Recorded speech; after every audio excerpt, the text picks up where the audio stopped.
النهارده 23 يوليو، كل سنه وحضراتكم. وعلى صفحات الفيسبوك في كل مكان اجتاحت التصفيحات صور زعيم الراحل جمال عبد الناصر على كل صفحات الفيسبوك. في صوره عايز اوريها لكم النهارده قبل المكرم.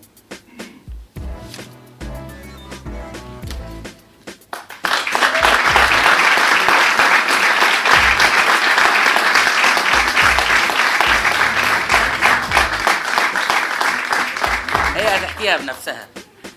نجمتنا النهارده اللي بنكرمها واللي خرجت من عباءة مسرح الجامعة وصارت واحدة من النجوم المحببة جدا لقلوبنا جميعا، فنانتنا القديرة الأستاذة سميرة عبد العزيز.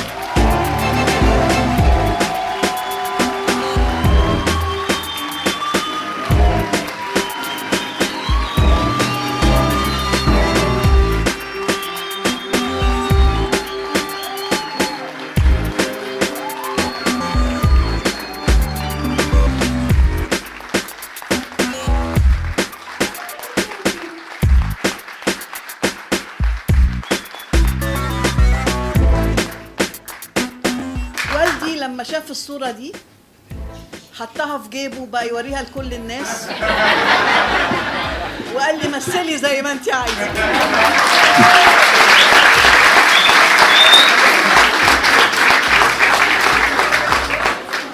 طبعا خلصت الجامعة الأول وبعدين جيت القاهرة، لأن أنا في اسكندرية. جيت القاهرة وكان الفضل لإلحاقي بالمسرح القومي الراحل كرم مطاوع، لأنه كان شافني في عروض الجامعة. أنا جيت عرضت هنا في الأزبكية وهو شافني، كنت بعمل جين إير،